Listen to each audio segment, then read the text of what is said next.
battling against Jason Broach. You see them now on your screen. Jason Broach on the left. He is playing a show and tell deck with Hive Mind. So he has actually progenerated both the pacts to win as well as being able to show and tell just progenerates right into play. Yep.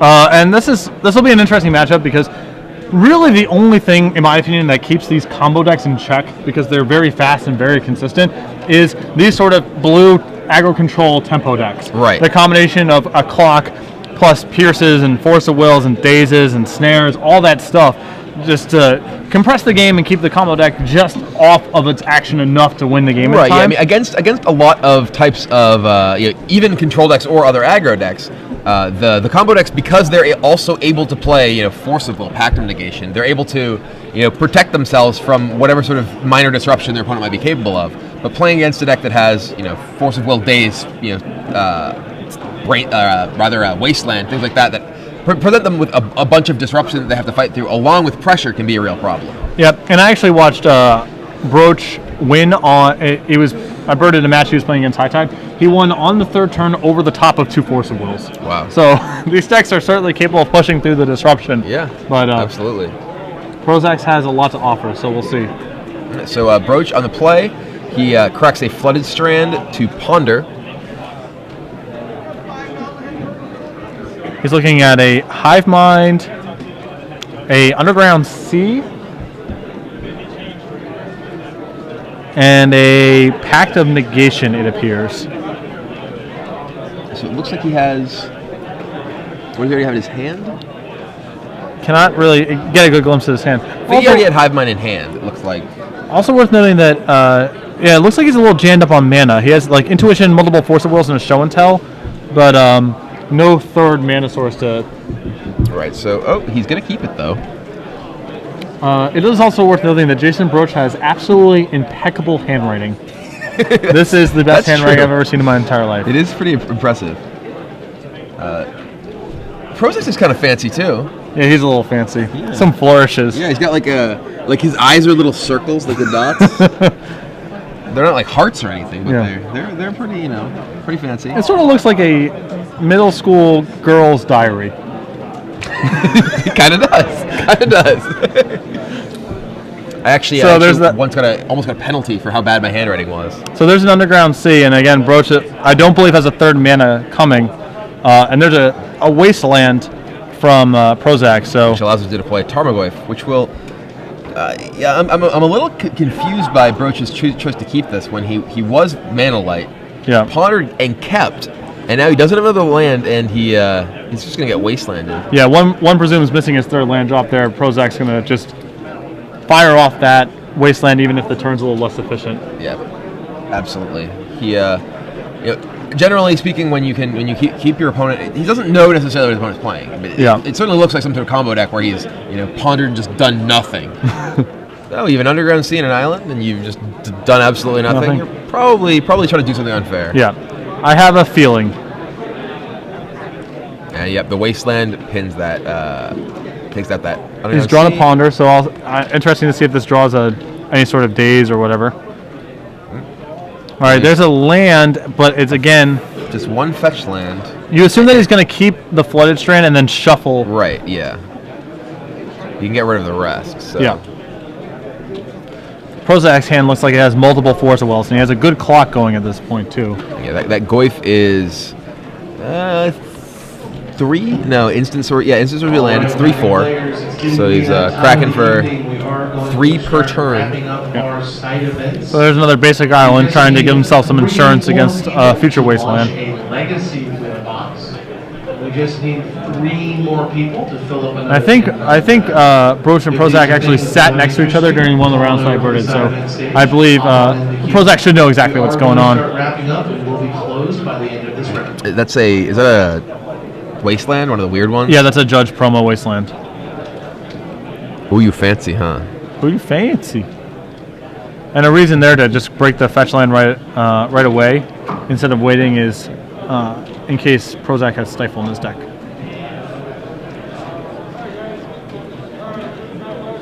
So Prosak looks at a Ponder of 2 Bolt and a Tarn, keeps it, and takes the Tarn for his turn. And just passes the turn right back. With a million soft count. His hand actually, I think, might be 7. Like 3/4 of will is a Pierce. So that City of Traders can enable a show and tell maybe right now, but here's a show and tell and have a lot of backup. But I don't even think he has a lethal hand off the Hive Mind. I don't think he has a red pact or anything. He might be able to push it through, and that gives him a lot of live draws. But I don't actually think he can win. He has a blue pact, but he's going to potentially need to that blue pact to actually get this in. Yeah, I mean, once you play the City of Traders into the Wasteland, like you're committed to casting something. Right. This turn. And he's not though. He just says go. So maybe he's trying to fire off an intuition here. I didn't see an intuition in him, but maybe.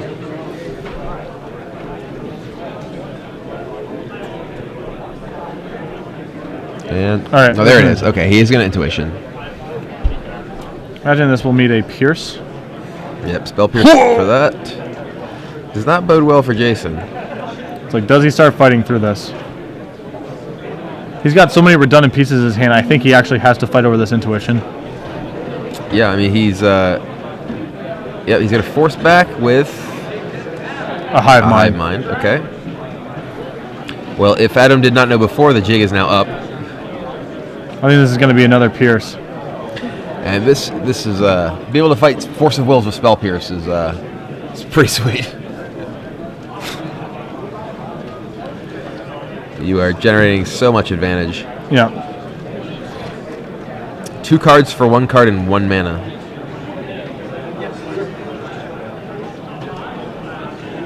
All right, so we're letting that resolve. The intuition is still on the stack here. Yes. And it's going to be met with another Pierce.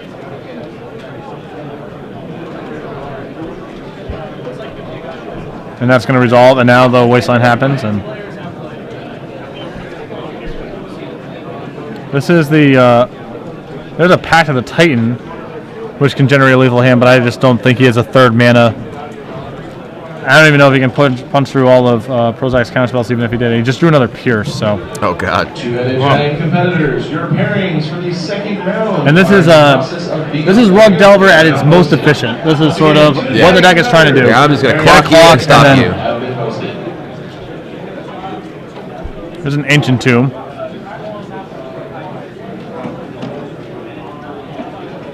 Going to 3 here, which means if Prosak, I don't think Prosak has a bolt, but if he does have one, that means it's game.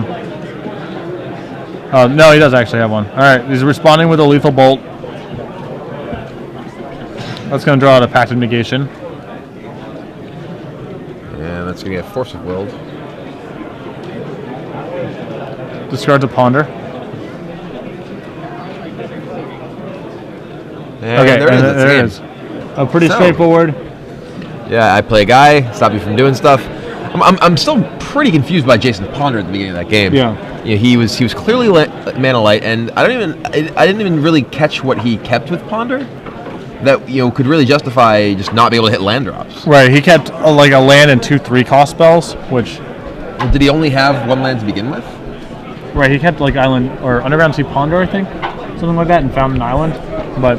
When it was a sketchy hand in any circumstance here. Okay. So going to the sideboard here, we have Prosak has 2 copies of Pyroblast that he can bring in, and nothing else really of note. And Jason has nothing really of note. He's got Flusterstorm. Yeah, he has Flusterstorm, which is relevant, and maybe he wants to board an Emrakul, though I doubt it. I don't like. What is the rationale behind like Emrakul? When you want Emrakul in your deck?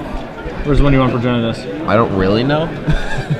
Yeah, I guess if your opponent has Caracas, that's one thing that influences. Yeah, it. Progenitus also in game 1 you can pitch the Force of Will, so it's not just going to be a dead card if you draw it. Whereas Emrakul, unless you're actually show and telling it into play, is. Yeah, I guess because it's a secondary plan, you'd rather have the Force of Will pitch in game 1, but it's possible Emrakul's is much more powerful against your opponent. Yeah. But. I do not really know the difference. Yeah, it's not something I have a tremendous amount of experience with, that's for sure. Seems like 1 is just, yeah. Like I said, the only thing that I can really think of is Caracas as a thing. Yeah. Maybe your opponent's on some sort of brain freeze combo you'd rather have. The Emrakul. Oh, they both reshuffle, right? Yeah. Okay. Yeah. So I can't even. Guess if your opponent's emptying the Warrens, you probably don't want Emrakul. He's a little tame in that fight. But not really doing much. Well, I mean, he is hitting for 15. Yeah. It is relatively small within the scope of things that Emrakul usually does. So, I guess Prosak most likely will just cut a couple of the burn spells. It's possible on the draw he doesn't want Daze as much, but I think it's still got to be good enough, given your other disruption cards, to keep in the deck. Although, actually, Spell Snare only has Grim Monolith, it appears, as a target. Yeah, I think Spell Snare is generally pretty bad. Okay, yeah, so yeah, it's Snare that's got to go. Never mind. Jason's deck has Pact of the Titan, Pact of Negation, Summoner's Pact, then just says 1 Slaughter. Come on up to the stage. Didn't say Slaughter Pact. Probably. I'm guessing it's a Slaughter Pact. It is somewhat implied. It's like, hey, look at all these pacts. But yeah, it's just a little peculiar. Everything else is so precise and perfect about his handwriting and his deck list, and so you can Summoner's Pact for Brigenna's game 1 to give you Force of Will backup off of something that can also kill your opponent if it. Yeah, I'm just trying to figure out what the utility is of one versus the other. Sure. I think it's my guess is primarily A, it gets hit to Force of Will, and B, it doesn't get hit with Caracas. Those two seem like the sort of big points in the favor of Progenitors. Yeah. If anyone out there is a hive mind show and tell expert and happens to know the sort of distinctions between them, we'd be happy to hear them. Let us know at SCG Live. So it looks like Jason Broach is keeping his 7 while Prosak is taking a mulligan. Yeah, there it is. Yeah, you can tell from his face. Didn't even need to see him say anything. Well, he pump faked me there. That's why I was. Okay. His expression gave it away. So do you remember the old ban list when where is the Juggernaut, Hypnotic Spectre, Card 8 era? The original extended ban list? Yeah. It's like you cannot play with Juggernaut. It's like I wasn't going to play with Juggernaut Every deck list starts with 4 Plow, 4 Bolt, 4 Disenchant. So I'm probably not that enthusiastic about putting a Juggernaut in my deck. It was actually pretty hilarious. Like, people were playing Wildfire Emissary in this actually very high-powered format because Wildfire Emissary dodged Bolt and Plow. And it's like, you really wanted to ban Juggernaut? Yeah. Was this really, you feel this was necessary? Early perception on power level was pretty funny. It's like, in the history of Magic, how often has a creature been too good? It's like almost never. And it's like, how often is it a creature like Card Ape? The answer is never. That has never happened. But yeah, it's pretty funny that Card Ape got banned. Yeah. Like, really? Card Ape? Although we can look in the future and see that Nikado got banned and Modern. We sort of I still say circle. Really? Nikado? Yeah. Yes. I mean, I understand the motivation, but so Broach will lead off with a Scalding Tarn into a basic island. All right. And hopefully, with the amount of time Jason is taking to shuffle here, he is not casting a Ponder. So I will walk over there and.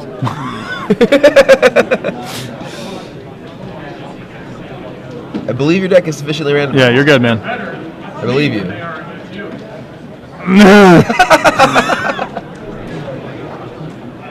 So we're looking at Ancient Tomb, City of Traders, Brainstorm. And his hand appears to have sufficient mana. He has another Ancient Tomb and a Volcanic Island, so I assume this will result in a shuffle. Attention to the giant competitors, Dale Height and Trowel. Your round has started. If your opponents would like to play, please find your seats. Still mulling this over. One might say he is pondering his options. And we are going to shuffle. Great. Cool. Bump, bump, bump, bump, bump, bump.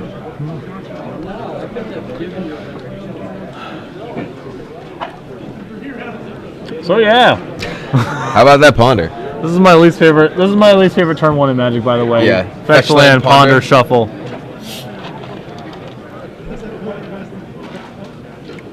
Really? Why? Because 5 minutes has passed and nothing has happened. And He has just drawn a Progenitus, so we've settled that debate, I guess, in this matchup. It's definitely in the deck. The question is whether both are in, I think. Well, at least we had this is a little bit faster. Adam's quick with that. Yeah. Well, he knows I'm watching. I've yelled at him about this before, so. Like, come on, man. Let's hit the wrap it up box. Let's get this going, you know? Please come on over. The other 6 guys would like to start playing. And so Prosak will draw, and presumably there's no Phyrexian mana action in his deck. He passes the turn. So, Jason will play an Ancient Tomb. Does he have Show and Tell? I don't see. He does one. have a Show. I thought he had Show and Tell in his hand. I thought I saw Show and Tell and Intuition. Oh, but I think you want to cast either. I think if you have either of them, you want to cast them there because you're playing against a deck that has both Wasteland and Spell Pierce, and your opponent's tapped out. Yep. Like if you're gonna Intuition, you want Intuition main phase. I think. Yeah, if you're gonna make him daze, you want him to. Right. All right, so it's resolving. All right. It appears to be resolving. Yes. I mean, you also don't want to get Spell Pierced either. Right.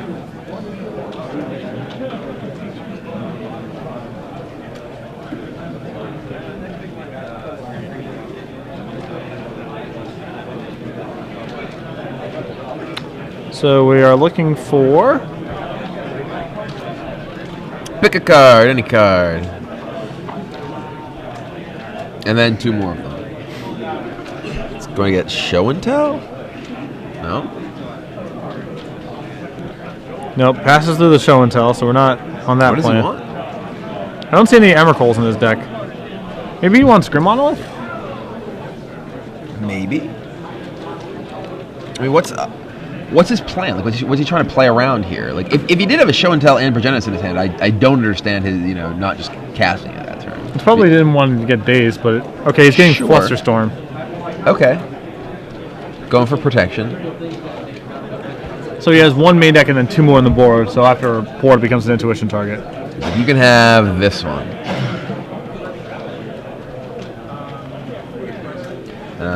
I believe we saw a Goose in Adam's hand, which I imagine is likely to get loose. It's been unloosened. Your Ancient Tomb is... Yeah, that goes away. Like, oh, yeah. Oh, yes.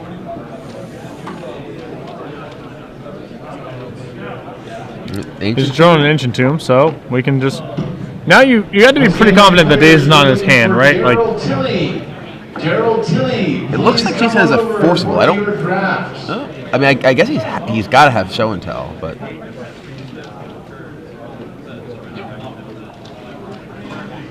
Okay.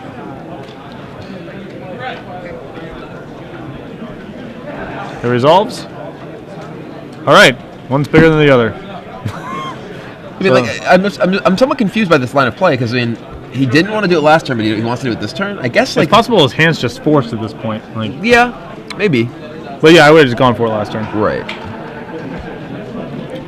Also, it seems like in this matchup you would definitely want Emrakul because the Rug deck from certain board states can actually race a Progenitus, not from here. I mean, I wouldn't be surprised to see just like him being a Show and Tell deck now instead of a Hive Mind deck. Yeah. I didn't see Emrakul when he was Intuitioning. Sure. Progenitus has protection from everything. How can you beat it? It is impossible. And yeah, everything. But yeah, there's definitely... Well, if you have a Baneslayer Angel and enough Exalted, race it. I actually see Maverick decks races all the time. Yeah. With like Jit or something. Yeah. The problem with Emrakul, unfortunately, is he is bad against actually every sword. He has every color, so everything you can sword anything you want, any sword you want, race. With Progenitus, you mean? What? You said Emrakul. Against President. Yeah, against Progenitus, but yeah, it seems like you would want Emrakul because there's actually some positions from which the Rug Delver deck can just race or go over the top, whereas because it is so permanent light, any attack from Emrakul just ends the game on the spot. There's no way that... It's so unrealistic for Prosak to get 7 permanents into play, or 6 or whatever. You need to keep anything from an My inclination is that his plan wants to be just the Show and Tell into gigantic monster, whether it's Emrakul or Progenitus. I imagine it really doesn't seem like the overall Hive Mind plan is that good in this matchup, especially considering there's like Daze and Spell Pierce in Prosak's deck, which he can use to potentially counter his own copies during his upkeep so he doesn't die, or use it to counter his own copies so he doesn't die. The problem is that it seems impossible for him to make a full conversion because he has so many slots in his deck devoted to the combo. He has 4 Hive Minds, 4 Pact of Titan. He has 6 packs plus the 4 Hive Minds plus Pact of Negation, which becomes much worse when you're show and telling because you can't win that same turn. Right, it's true.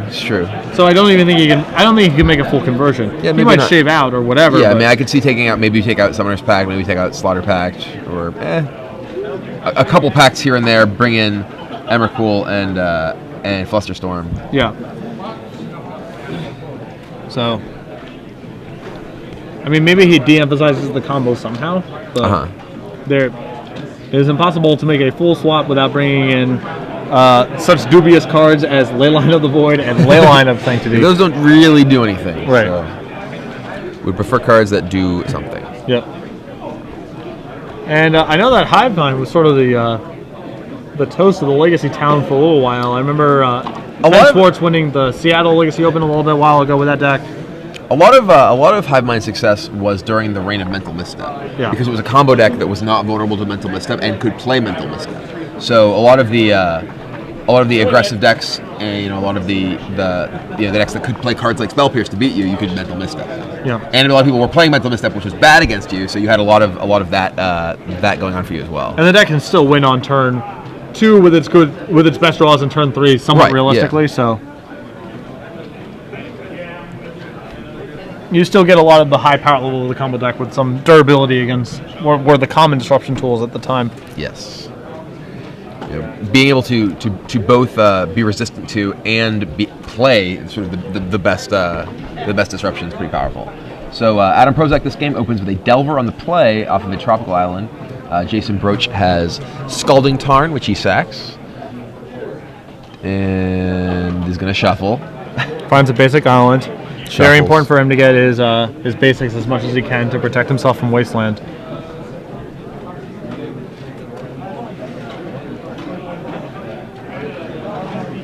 And we have a Ponder. Hey, look, Fetchland Ponder. He's been a little quicker this game. Yeah, that was a fine shuffle. And we got Pact of Negation. Is that a Hive Mind? I always find it kind of funny when I'm actually looking at the screen here, and I turn my head as if I'm gonna sort of crane to see the cards in his hand. When no, actually that's just not how it works. Yeah. I'm not gonna see from a different perspective, despite the fact that I'm changing the position of I'm viewing from. It looks like he's keeping again. He draws a Pact of Negation. Pact of Negation, and Ponder is in play. Just gonna stay there. Just gonna hang out. Just gonna block this turn, probably. Yeah. He's like, you don't think you keep that one. No. It's not like Dark Ritual when you started playing. You're like, oh, this just makes 3 swamps once I play it. I just Dark Ritual now. I had 3 swamps. Yeah.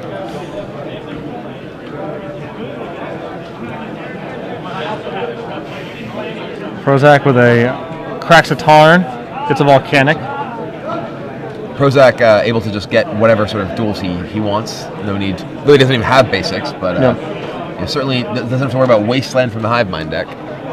Nor does he care too much about his life total. It does matter in the potential races with Progenitus, but not so much in general. And another Delver, and a Goose. It looks like Prozak's hand is Blue Spell, Force of Will, Wasteland is what's left over. So basically, it's a huge priority for him to flip those Delvers as soon as possible. He would like to see a spell on top of his deck.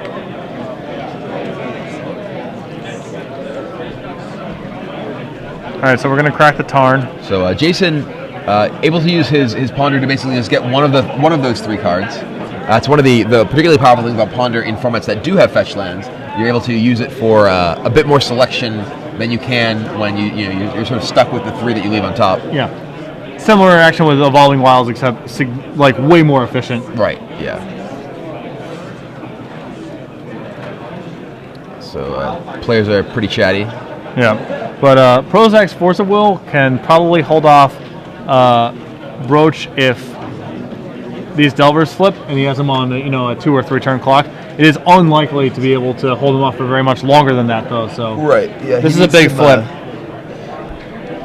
He needs that to go his way this turn.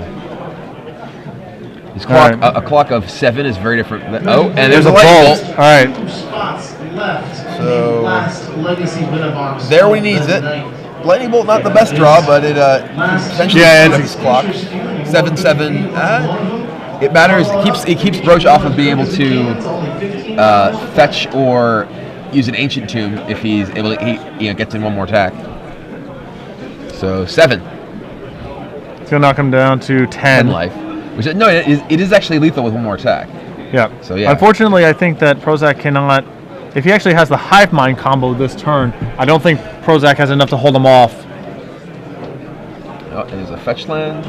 That's actually he has to. If he show and tells into, if he has show and tell and show and tells into Emrakul, that's good enough. Yeah, it has. But it has to be Emrakul. Yeah. It can't be Progenitus because Progenitus gets raced by that Lightning Bolt and the 2 flying Insectile Aberrations. Yeah. But if he has the Hive Mind kill this turn, I think it's very realistic for him to be able to go to the top of one Force of Will is not going to get it done. Because of Pact of Negation. Yep.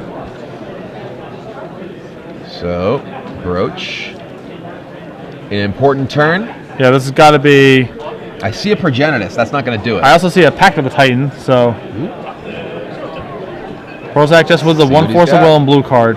All he has to hold him off. Jason has seen Lightning Bolt. He knows. I mean, and even if the Lightning Bolt wasn't there, he's going to die to 2 attacks from Delver. Yeah, you got to race with Progenitus. Show and tell. Show and tell. That is met with a Force of Will. Pitching Thought Scour. Jason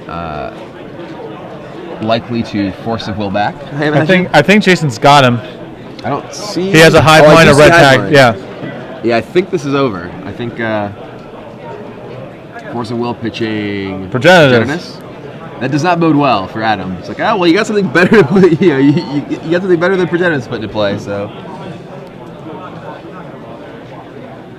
And there's Hive Mind, and there's Pact of the Titan. And there it is. There it is. Jason Broach with the turn 3 Hive Mind win. Yep, through a Force of Will. Yeah. So as we were saying, some of these combo decks are pretty resilient to disruption. Yeah. The first game, basically, the crux of the first game was Broach getting beat up so bad by Wasteland. Yep. And it just led all of Prosak's